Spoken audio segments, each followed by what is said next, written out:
विवेक जी, अगर आप मुझे सुन रहे हैं, वो कह रहे हैं कि रोज आए दिन तो हर किसी का इस्तीफा मांगते हैं, तो फिर क्यों नहीं मांग रही? संजय जी आ गए मेरे पास, पहले संजय जी के पास जा रही हूँ। संजय जी, किसके खिलाफ प्रदर्शन कर रही थी ममता बनर्जी सड़क पर उतरकर? अपनी ही सरकार के खिलाफ?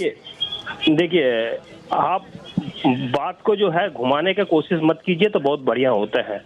आप पहले तो बोलने दीजिएगा, अच्छा से उम्मीद करेंगे। जो घटना घटी है उसको जो मतलब जो पीड़ित है, जो उसको परिवार है, उसको पक्ष के तरफ से ये जो मतलब जो आंदोलन जो है ये चल रहा है। और दीदी ये क्यों कर रहा है, इसका कारण ये है जो मतलब जो मेरे बेटी जो है उसको सही तरफ से जांच मिले और जस्टिस मिले, इसके लिए। और सीबीआई इतना केस अभी तक हाथ में लगाया नहीं, तो जस्टिस तो वो खुद ही देंगी। नहीं, सरकार ने जस्टिस नहीं दिया क्या? आज वो सड़क पर उतर गई हैं।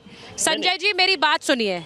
आज वो अगर सड़क पर उतर गई हैं तो सवाल ये है कि उनकी सरकार ने क्या किया? पहले आपने उसे कहा कि ये एक आत्महत्या थी, फिर जब परिवार ने प्रोटेस्ट किया तो आपने उसे हत्या करार दिया। उसके बाद वहां पर जो एविडेंस रूम है उसको भी उसका टेम्पर किया गया, उपद्रवियों को एक फ्री हैंड दे दिया, हाईकोर्ट ने भी आपको डांटा। तो आप सड़क पर उतर किसके खिलाफ रहे? अपने ही खिलाफ। जानकारी होना चाहिए। 12 घंटे के अंदर में आरोपी को पकड़ा गया, तो कलकत्ता पुलिस पकड़ा था। क्यों? Calcutta police Scotland yard police से कंपेयर होता है। आपको मैं बताते हैं। और दूसरे नंबर बात जो है ना, जो अभी बता रहा, आपको मालूम लास्ट 3 दिन में कितना घटना। कल एक नर्स को लाश मिले है जो उत्तराखंड से ड्यूटी करते आते हो, उसको बलात्कार किया यूपी में और उसको हत्या ही कर दिया। एक 6 साल का बच्ची को बुंडल शहर में एक दलित बच्ची को रेप किया है। और कल का घटना मैं बताता हूँ, उड़ीसा में 2 मरीज इलाज कराने के लिए हॉस्पिटल पहुंचे थे। हाँ, उसको ऊपर बलात्कार हो गया। बलात्कार एक बीमार है, बीमार। ये पॉलिटिकल मैटर नहीं है, ये बीमार है। बीमार को खत्म करने पड़ेंगे, और बीमार को अगर खत्म करना है इसको ना इनकाउंटर करने पड़ेंगे और नहीं तो इनको नहीं सर, नहीं संजय जी, आपने यूपी की बात कही। मैं तो कहती हूँ कि योगी जी के खिलाफ प्रदर्शन पर क्यों नहीं उतरे आप लोग? आप लोगों को उतरना चाहिए था। आप इसलिए नहीं उतरे क्योंकि वहां पर आरोपी समाजवादी पार्टी से जुड़े थे। आपको योगी सरकार के खिलाफ हल्ला करना चाहिए था। क्यों नहीं उतरे आप? मैं ये इसलिए बोल रही हूँ क्योंकि अगर राजनीतिक दल ये देखते रहेंगे कि आरोपी कौन है तो फिर तो बड़ी मुश्किल होगी। फिर तो बड़ी मुश्किल है। नहीं सुचेता दीदी, आपको भी तो 6 साल का बच्ची को जो घटना घटाए थे आपको रिपब्लिक टीवी में दिखाना चाहिए था। जो नर्स को हत्या हुआ था उसको दिखाना चाहिए था। जो 2 मरीज को जो उड़ीसा हॉस्पिटल में हत्या बलात्कार किया उसको दिखाना चाहिए था। आप सर बिल्कुल दिखाया है। हम सिलेक्टिव नहीं है अपनी खबरों को दिखाने में। नहीं संजय जी, मैं आपको सिर्फ एक बात बोलती हूँ, हम सिलेक्टिव नहीं है, हम दिखाते हैं। हम हर खबर दिखाते हैं। और इम्पोर्टेंट ये है कि अगर मैं इसमें सेलेक्टिव हो गई सर, अगर मैं इसमें सेलेक्टिव हो गई तो ये मेरे लिए बड़ा अपराध बोध होगा अगर मैं इसमें सेलेक्टिव हूँ। उसी तरह से आपको भी ये महसूस करना चाहिए। ये मेरी सीधी गुहार है। मैं एक बार जरा शाइना जी के पास जा रही हूँ। शाइना जी, अगर आप मुझे सुन पा रही हैं, एक बड़ा प्रोटेस्ट यहाँ पर है और मैंने जैसा कहा कि ममता बनर्जी कह रही है कि उन्होंने जो करना था उन्होंने किया है। ये अब वाम और राम वाले हैं जो हंगामा कर रहे हैं। सुचिता जी, सबसे पहले मैं कहती हूँ कि जिम्मेदारी, एक नैतिक जिम्मेदारी होती है, एक मॉरल रिस्पॉन्सिबिलिटी होती है और एक अकाउंटेबिलिटी होती है। लॉ एंड ऑर्डर एक स्टेट सब्जेक्ट है। हमने देखा कि कोलकाता में क्या हुआ। हादसे के बाद पहले तो कहते हैं कि सुसाइड था, फिर जब लड़की के माता पिता ने ये मुद्दा उठाया कि नहीं ये बलात्कार था, तब ममता बनर्जी का क्या है बयान, आप मुझे बताएं। जब 7,000 लोग अस्पताल पहुंचते हैं, क्या लॉ एंड ऑर्डर उनको देखना चाहिए था, उनको ये समझना चाहिए था या नहीं? और फिर वो ये बाम और राम की बात करते हैं, लेफ्ट और राइट।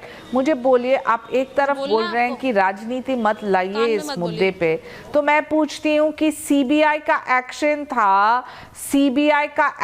था, इसी वजह से आज आपने ये देखा।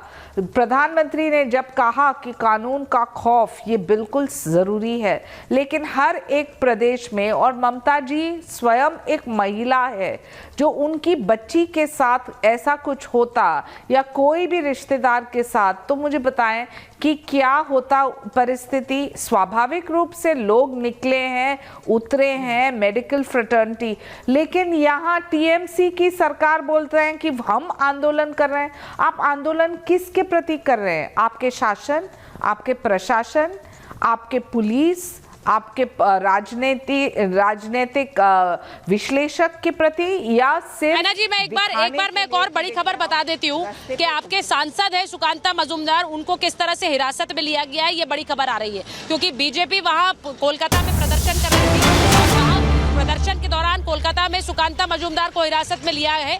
सीएम ममता का इस्तीफा मांग रहे थी बीजेपी का कहना है कि राष्ट्रपति शासन लगा दो, यहाँ पर ममता बनर्जी को इस्तीफा देना चाहिए, और इसीलिए वो इस्तीफे की मांग कर रहे थे। वहां पर उन्हें हिरासत में लिया गया है, ये खबर भी आ रही है हमारे पास।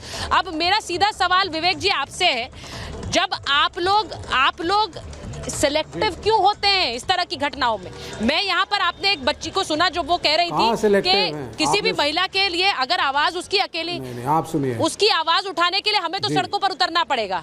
इसीलिए आपसे पूछ रही हूँ, ममता बनर्जी तो सीधे सीधे आपको हंगामे का जिम्मेदार कह रही है। वो कह रही वाम वाले हैं, यही लोग हैं जो हंगामा करवा रहे हैं। हंगामा हम ही ने किया, हमने हंगामा किया, हमने प्रोटेस्ट किया। 4 दिन पहले हम पहुंचे, हमने धरना दिया हॉस्पिटल के बाहर, वहां से शाम बाजार तक मार्च किया, सारे डॉक्टरों से मिले, हमारे जितने मेडिकल कर्मचारी यूनियन है उनको इन्वॉल्व किया। हमने ममता बनर्जी के नाक में दम किया क्योंकि ये जो घटना है नहीं घटनी चाहिए थी और हर डॉक्टर की जान सुरक्षित होनी चाहिए थी। कांग्रेस ने भी किया, अधीर रंजन चौधरी भी उतरे, तो इंडिया अलायंस में हम सभी लोग जो वहां पर हैं इस मुद्दे पे सारे एक थे कि we are for the safety of the doctors, number 1। Number 2, लेकिन बीजेपी का मॉरल राइट नहीं है कि वो क्वेश्चन उठाए। आज 22 प्रवक्ता सिर्फ इस इवेंट की, sorry for my using this word, I am ashamed of using it, marketing करने के लिए जगह जगह हर राज्य में गए हैं और ये ठीक नहीं है। आप कोशिश करिए कि अक्यूज पकड़े जाएं, सारे उनको हिरासत में लिया जाए, उनको सजा मिले, लेकिन आप तो sir I am sorry Vivek ji, I am sorry, लेकिन Vivek ji I am sorry, लेकिन अगर आप भी कभी प्रदर्शन के लिए सड़क पर उतरेंगे तो I will not use the word event. मैं आपके प्रदर्शन के लिए भी इवेंट का इस्तेमाल नहीं करूंगी, और इसलिए नहीं करूंगी क्योंकि जब भी आप प्रदर्शन कर रहे हैं तो आप किसी की आवाज ही उठा रहे हैं। किसी की आवाज को उठाना इवेंट मत कहिए सर, ये बहुत दुखद है। मुझे यही लगता है कि इस तरह के मामलों में हम लोग अपने जिन शब्दों का इस्तेमाल करते हैं, जिस तरह से मामलों को उठाते हैं, that has to be very sensitive sir. No, don't call it an event. मैं प्रदर्शन की बात, इसे इवेंट मत कहिए। 22 प्रवक्ता 22 राज्यों में भाजपा के जाकर के क्या कर रहे हैं? मुझे ये बताइए, मैं आपसे सीधा सवाल पूछ रही हूँ विवेक जी, आपसे एक सिंपल सवाल पूछ रही हूँ विवेक जी, सिंपल सवाल पूछ रही हूँ, ये मणिपुर वाला आक्रोश क्यों नहीं है कोलकाता पर? क्यों नहीं है? क्यों नहीं पहुंचे नेता कोलकाता? कहाँ है आपके नेता? एक पूरा पैनल बना के मणिपुर पहुंच गए थे, क्यों नहीं पहुंचे हैं कोलकाता? वाम और राम, जब वाम और राम रो करके ममता बनर्जी को वाम और राम रो करके बोलना पड़ा, तो वामपंथी और कांग्रेस भी साथ में, मैं कहूंगा हम बिल्कुल वहां पर प्रोटेस्ट करें। लेकिन मैडम, हर चीज को पॉलिटिसाइज करना गलत है। तो आपका मतलब ये है वो वाम और राम की प्रोटेस्ट की बात कर रही थी, फिर तो राम भी प्रोटेस्ट कर रहे हैं, यानी बीजेपी, तो वो भी आप ही की तरह है। वो आप और बीजेपी हंगामा कर रहे हैं, यानी आवाज उठा रहे हैं, तो फिर बीजेपी को भी क्लीन चिट दे दीजिए, वो भी तो आवाज ही उठा रही है आपकी तरह। बंगाल में सब सुन लीजिए ना, बंगाल में सबने प्रोटेस्ट करा है, अपोजिशन ने, करना भी चाहिए, सही भी है, चाहे कांग्रेस हो, भाजपा हो, लेफ्ट हो। लेकिन आज 22 प्रवक्ताओं को 22 राज्यों में भेज करके जो भाजपा प्रेस कॉन्फ्रेंसेस करवा रही है और राजनीतिक रोटियां सेक रही है, सीबीआई का केस आ गया है, कितनों दिनों में सेंट्रल गवर्नमेंट सीबीआई से केस सॉल्व कराएगी? सुनिए प्रवक्ता, ये तो कोई बता नहीं रहा है।